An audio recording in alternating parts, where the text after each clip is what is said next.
venir, sé que soy el cuarto de una larga serie, entonces, y además los anteriores han sido muy buenos, eso siempre te deja ahí el listón alto. Yo, lo que falta en ese currículum es que soy hijo de emigrantes, que es una cosa que no se suele decir, curiosamente, y es parte de mi currículum en todos estos temas. Soy hijo de gallegos, emigrantes, toda mi familia, sabéis que los gallegos prácticamente, de hecho mi madre tenía 9 hermanos, los 9 emigraron a diversos países del mundo, es decir, lo he mamado desde dentro, el fenómeno de la inmigración. Eso sí, como decía Joseba, me temo que en otras épocas era distinto. ¿Qué quiero contaros yo? Quiero contaros cómo transmiten los medios de comunicación toda esta psicología del inmigrante que también ha contado mi compañero. Cómo de alguna manera se refleja en la prensa, en la televisión, incluso en el cine. Os voy a dar algunos ejemplos de cómo el cine también ha influido en esa visión que tenemos. Vamos a empezar por un ejercicio de estilo, que este me gusta. Pero vamos a empezar por aquí. Os voy a poner algo un poco activo, os voy a poner una pequeña prueba. Aquí hay 6 titulares que he recogido de los últimos meses. Solo uno es falso. Es decir, 5 titulares reales. Detenido una banda de albano-kosovares, parte de los cuales residían en Tineo.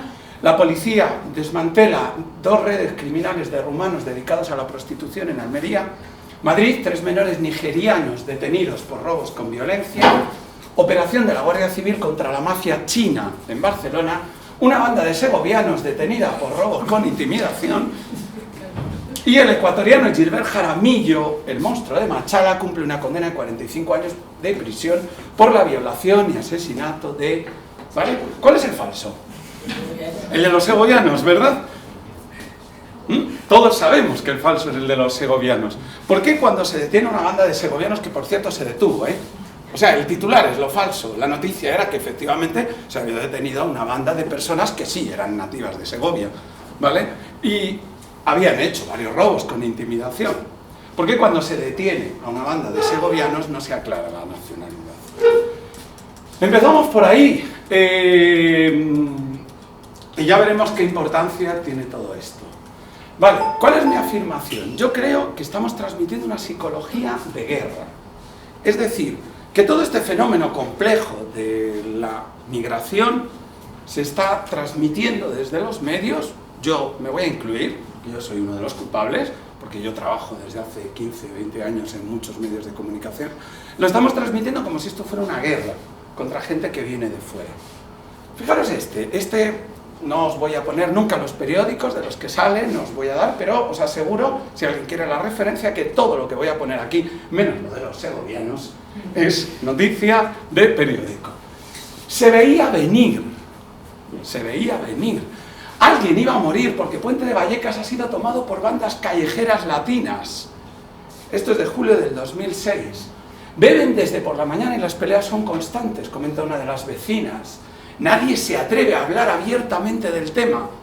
Sin embargo, la noticia sale en el periódico y todo el mundo habla abiertamente del tema. Están asustados. Sus gestos dejan entrever que son organizaciones agresivas y peligrosas. Este es un alumno de lo que ahora están haciendo en El Mentalista y cosas así. Es decir, hay gestos de organizaciones peligrosas. Supongo que será el típico de toda la vida, que esto que hasta yo, donde yo sé, es el típico de machirulo hispano. Pero ese es un gesto de organización peligrosa ahora. Que no se andan con tonterías, dice otro de los vecinos. Fijaros, así hay cosas muy de psicología de guerra. Todos reconocen que no son racistas. Nadie es racista en las encuestas. ¿Vale? Pero que el barrio ha cambiado mucho desde la llegada masiva de inmigrantes. Antes era una zona tranquila de trabajadores y gente humilde. Los inmigrantes supongo que no son gente humilde. Deben haber tenido una oleada de ricos, ¿vale? Etcétera, etcétera, la mayoría de los que vienen, ¿vale? Hay un pequeño parque que alberga varias mesas de ping-pong y canchas de baloncesto. Algo bonito de la psicología de guerra, de cómo se transmite, es que cualquier palabra puede tener unas connotaciones peligrosas. Fijaros las canchas de ping-pong, las varias mesas de ping-pong y las canchas de baloncesto, cómo se convierten en un lugar de desarrollo de bandas delincuentes, porque se han convertido en el lugar de reunión habitual. Es decir, que se reúnen en canchas de ping-pong o que se reúnan a jugar al ping-pong y a jugar al baloncesto es algo que forma parte de lo malo, ¿verdad? Como todo el mundo sabemos. Esto es psicología de guerra. ¿Qué es lo que se veía venir en realidad? ¿Qué es lo que se ha transmitido con esa noticia real de un periódico de tirada nacional? ¿Vale? En el que, fijaros, en toda la noticia no hay ni un solo dato. ¿Cuáles son los datos? Cosa que importa poco cuando estamos transmitiendo psicología de guerra, ¿vale? Cuando estamos tratando de que la gente entienda que esto son barricadas. ¿Cuáles son los datos reales? Que en Vallecas, al igual que en el resto de Madrid, la cifra de robos con violencia e intimidación han bajado en los últimos años. Esto es la cifra real, no, vamos, quiero decir que esto lo dice el Ministerio del Interior, no lo digo yo. Y que, sin embargo, a finales del siglo XVI, por deciros, ese siglo de oro español, y tan bonito, y tan castellano, y tan auténtico, había un crimen diario cuando teníamos una población casi toda autóctona, es decir, ¿no? Que no llegaba a los 50.000 habitantes, un crimen diario, había en el Madrid del siglo de oro. Deleito Piñola lo comenta. Hoy estamos en un asesinato cada 5 días, que es mucho, sí, ojalá hubiera menos, pero estamos en una ciudad de más de 3 millones de personas. De hecho, el índice de delincuencia de Madrid, el índice de asesinatos, es bastante menor al de la mayoría de las ciudades de Europa. Eso es lo que se veía venir, según el artículo. Pero bien transmitido, muy bien transmitido, eso se puede convertir en psicología de guerra. ¿Qué hace la psicología de guerra? ¿Qué estamos transmitiendo en los medios? Prejuicios. Prejuicios, nada más. Prejuicios. Son estereotipos culturales, ¿vale? Que son el precio que tenemos que tratar o que pagar, por simplificar. Es decir, funcionamos los seres humanos por estereotipos, no hay nada que hacerle. Cuando vamos rápido, cuando no queremos prestar atención a algo, pues hacemos un estereotipo y punto. Si haces un chiste de andaluces, no te pones a aclarar que no todos los andaluces son iguales, bla, bla, bla, bla, bla, bla. Vale, de acuerdo. Cuando hacemos un chiste es permisible. Inventamos categorías para entender el mundo. ¿Bien? ¿Qué ocurre con eso? Que se pueden llevar absolutamente a una psicología de guerra en el momento en que los convertimos en prejuicios claros, contundentes, que no usamos casi nunca. ¿Sabéis cuándo se entiende bien esto? Cuando lo hacen con nosotros. Que es a lo que no estamos acostumbrados. Esta noticia apareció en diversos periódicos alemanes allá por los 90. Bien es cierto que eran periódicos sensacionalistas. Un matrimonio de Múnich pasa sus vacaciones en Madrid, ¿vale? Y entra a visitar una iglesia. Se quedan encerrados en una iglesia en Madrid. Chan, chan, chan. A vosotros no os pasa nada, ¿verdad? Cuando yo digo chan, chan, chan. Pero en cualquier país del mundo esto suena a lo que suena. Entonces, no pueden salir, tienen que dormir ahí, ¿vale? Aparecen de repente la inquietante situación, dan las 12 de la noche, como no, el órgano empieza a sonar solo, el de la iglesia, dan las 12 de la noche, claro, desde Alemania eso puede parecer un poco nocturno, en Madrid es la hora a la que la gente queda, o sea, están al lado de la Puerta del Sol, o sea, lo único que oirían sería gente quedando, pero bueno, cualquiera les cuenta, ¿vale? Dan las 12 de la noche, aparece por una puerta lateral, como no, un grupo de frailes encapuchados, una chica a la que han rapado el pelo, la meten en una cripta y se entiende que van a hacer cosas muy perturbadoras con ella. Aquí no lo pone. Después colocan la losa en su sitio, regresan al lugar, tal, el matrimonio de Múnich. Va a avisar a la policía, a la Guardia Civil, por cierto, según la noticia. En Madrid hay Guardia Civil porque forma parte más del estereotipo, según ellos. ¿Vale? Entonces van a avisar a la Guardia Civil. La Guardia Civil les dice que mejor no comenten nada de esto, porque en España sigue funcionando la Inquisición. Y probablemente tengan un problema si comentan algo de esto. ¡Chan, chan, chan! ¿Qué os parece? Una tontería, nos echamos unas risas porque es con nosotros. Estamos haciendo exactamente lo mismo, gracias a esa psicología de guerra. Os pongo aquí alguna de estereotipos culturales para que veáis. Esta se difundió por internet. Yoga hindú. Esta versión de la postura requiere una fuerza considerable en el cuello, hombros y espalda. Hacen falta años de práctica para conseguirlo. No debe intentarse sin supervisión. Yoga español. No requiere fuerza, se consigue a la primera y debe practicarse sin supervisión. ¿Qué os parece esto? Hiriente, ¿verdad? ¿vale? Esto se difundía en Inglaterra. Estos son los estereotipos de una psicología de guerra que los entendemos cuando nos tocan a nosotros. Pero ahora os pondré unos cuantos ejemplos para ver hasta qué punto hacemos eso en los periódicos. Los medios de comunicación pueden convertirse en este caldo de cultivo para la fabricación de prejuicios. Es sencillísimo, se ha hecho siempre. Es parte de esa psicología de guerra. ¿Por qué? Pues hombre, un poco la rapidez con la que redactamos las noticias. Es cierto, ¿vale? Lo han comentado las dos personas que trabajan en medios que han estado aquí, pero también he de deciros una cosa. Muchas de las noticias que os voy a comentar ahora están hechas con bastante calma.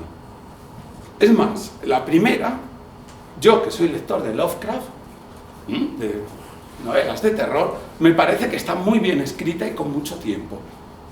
Es decir, ese se veía venir, eso algo va a ocurrir, lleva su tiempo, ¿eh?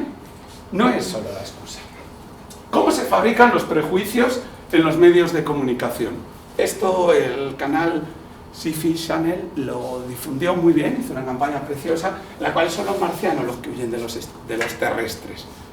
Y entonces nos damos cuenta de qué pasa cuando nosotros somos el endogrupo y los demás son el exogrupo, ¿no? Bueno, os voy a dar 5 reglas básicas, ¿vale? Y luego, si queréis, comentamos. Una, la obvia. Hay que utilizar imágenes claras, contundentes, estereotipadas, que estén grabadas en el imaginario colectivo. Sobre los migrantes. Eso funciona muy rápido.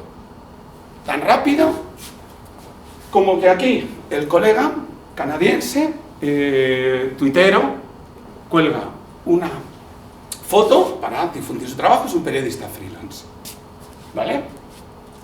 Y al día siguiente de los atentados de París, un periódico de tirada nacional, cambiando, eso sí, el iPad por el Corán, lo saca como uno de los responsables de los atentados. ¿Por qué? Pues porque tiene la pintilla más o menos. Fijaros qué rápido, ¿eh? Qué rápido podemos convertir a este buen hombre, que aquí tiene pinta, hay que decirlo, de bonachón, ¿no? Casi hasta de Panoli, en un terrorista. Sale también en otro periódico de tirada nacional, aquí se me ha escapado un poquito, pero bueno, he intentado no poner cuáles eran los periódicos, ¿vale? Ni la cadena de noticias, ¿de acuerdo? Pero estas dos cosas ocurrieron. El periódico ha pedido perdón, la cadena no lo sé. ¿De acuerdo? ¿Bien? ¿Cómo se fabrican esas imágenes? Bueno, los prejuicios son muy fáciles de fabricar, pero os doy 3 reglas básicas. Utilizar siempre religión. Eso funciona muy bien, estereotipar a base de la religión funciona siempre muy bien. Utilizar violencia, tenéis que dar miedo. Es decir, si estamos en psicología de guerra, el otro tiene que dar miedo. Y utilizar sexo. No se sabe por qué, pero el sexo funciona muy bien. Cuando estamos estereotipando a otro grupo. Fijaros cómo es la transformación de la imagen. Le metemos, obviamente, su cinturón explosivo. Esta es la falsa, ¿vale? ¿De acuerdo? Le metemos el Corán, es decir, violencia, religión, ¿vale? Y curiosamente, y esto me llamó la atención, le metemos sexo. Hay un dildo estupendo puesto en la bañera. Suponemos que para, de alguna manera, caricaturizar al hombre. O decir que es un tipo depravado, no lo sé. No me preguntéis, ¿vale? Pero no está en el original, ¿de acuerdo? Esa es la foto que se utilizó, la tachada. Las imágenes son estupendas. Si además conseguís fuentes difíciles de refutar, muchísimo mejor. Esto se hace a menudo en psicología de guerra, ¿vale? Es decir, recurrir a cosas que son difíciles de negar, porque no hay mucha forma de acudir a las fuentes originales, ¿vale? Como decía el Roto, las amenazas que no existen son las mejores para meter miedo. Las amenazas diluidas, esto lo saben los clásicos del cine y de las novelas de terror. Luego hay que ofrecer explicaciones que concuerden con el sentimiento visceral de mucha gente, ¿vale? Esa frase es de Voltaire y tiene muchos años. Las brujas dejaron de existir cuando dejamos de quemarlas, ¿vale? Hacen falta chivos expiatorios de todo lo que nos está ocurriendo. Eso es lo que se hace siempre en los medios cuando se habla de la psicología del inmigrante. El inmigrante va a ser el que nos va a meter todas estas cosas. Os pongo un ejemplo sencillo para que veáis cómo funcionaban ya los medios. En 1915 los marines estadounidenses invaden Haití. En la invasión llevan bastantes periodistas, algunos de ellos muy buenos escritores. Uno era William Seabrook, que escribió La Isla Mágica. La Isla Mágica es un libro que se convirtió en un bestseller, sigue siéndolo, o sea, lo lee muchísima gente, en el que se inventó prácticamente todo lo que creemos sobre el vudú. Todo lo que pensáis sobre el vudú, por ejemplo, lo del muñequito y lo de clavarle alfileres, eso no era de vudú.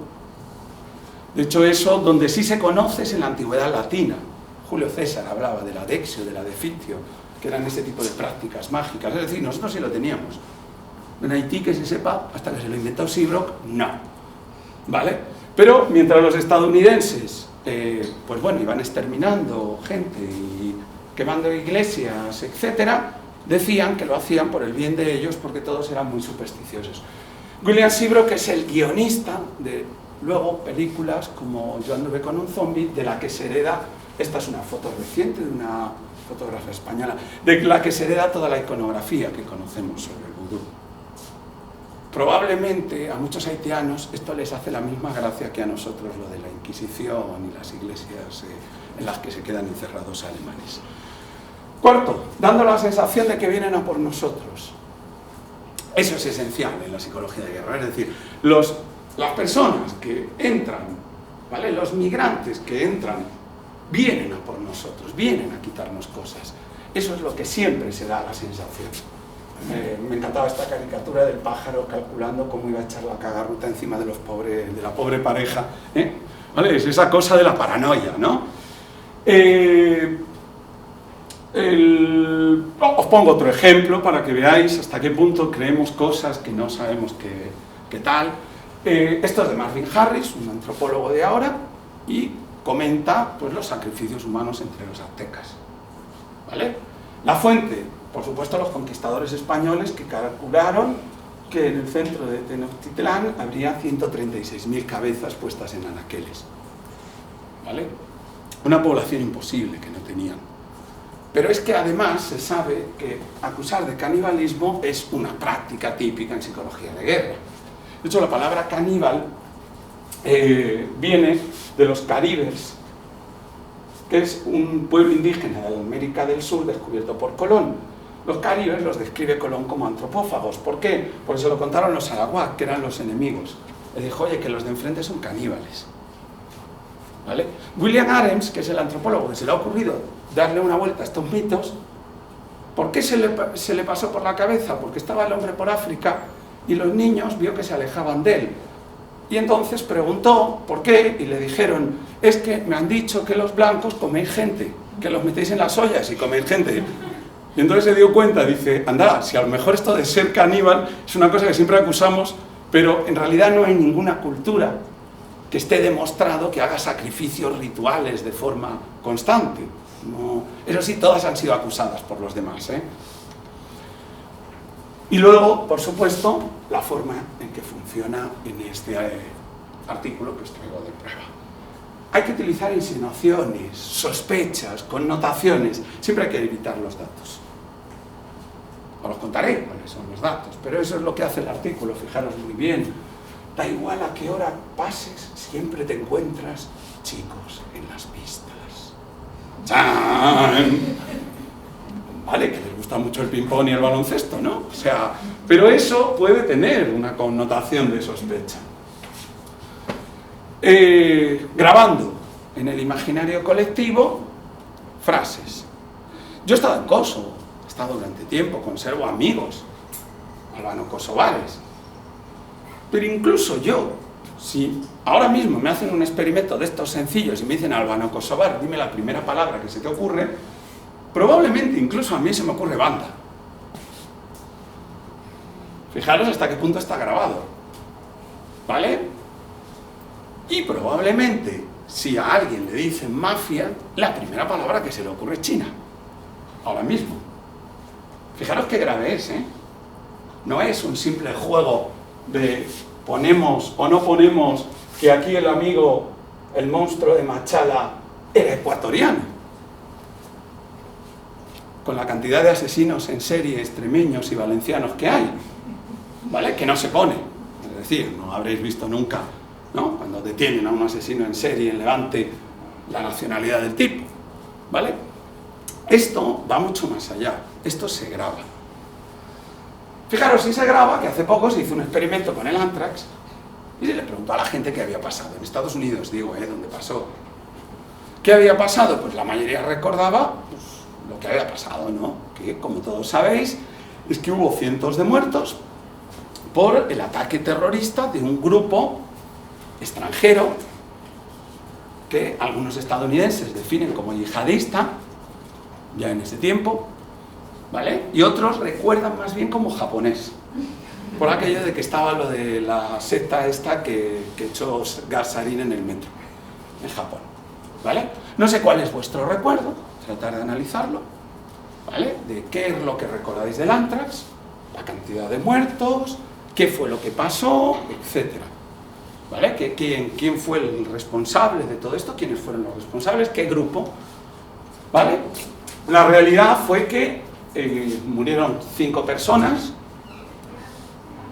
lo cual es muy lamentable y es duro, pero bueno, fueron 5, ¿vale? Y el responsable, vamos, es lo que han dicho las investigaciones, están cerradas en principio, conspiranoias aparte, el responsable fue, digamos, un científico loco de película, científico estadounidense, creo que de Iowa, pero eso no lo dicen los periódicos.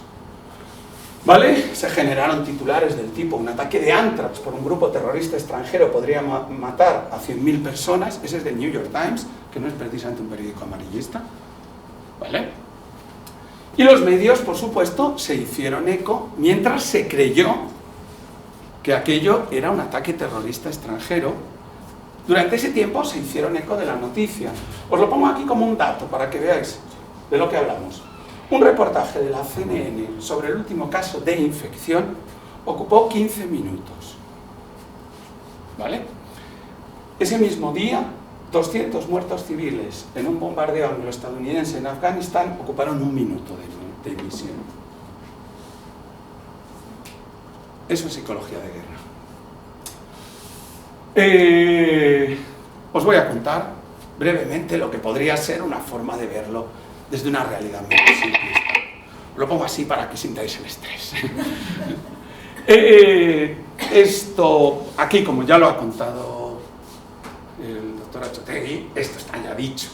Es cierto, la confrontación con una nueva cultura produce estrés, es verdad, sí, lo que definen los medios. Estrés para los que llegan, estrés para los que los recibimos, estrés para los que vamos, estrés para los que nos reciben. Da igual, sí, es cierto, es una situación de sobreactivación, que en principio es neutral. Es decir, va a tener cosas difíciles, por ejemplo, hay un duelo que hacer, hay una situación de adaptarse a nuevos roles, a nuevos patrones culturales, bien, y también pues, tiene cosas buenas. Hay gente que se siente más abierta a la nueva cultura, es cierto que hay gente que se siente más cerrada, hay gente que es más creativa cuando emigra, hay gente que se encierra en sí misma, es cierto, ¿vale? Pero hay gente que descubre una forma de sentirse liberados, por ejemplo, ¿vale? Es decir, pues estaban atados por su cultura y ahora se sienten liberados. De hecho, prácticamente todo lo que tenéis delante está producido por migraciones, como bien decía el doctor Achotegui.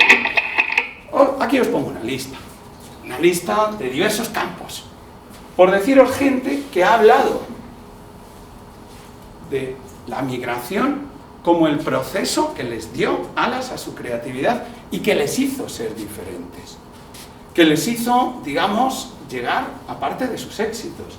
Os pongo, fijaros, de muchos campos, para que veáis que no pretendo ir de intelectual, ni... Sí, Albert Einstein, para los frikis de ciencia, sí, pero Leo Messi dice que para él fue muy importante aprender la forma de jugar de Europa y de Argentina, y que es parte de su forma de jugar.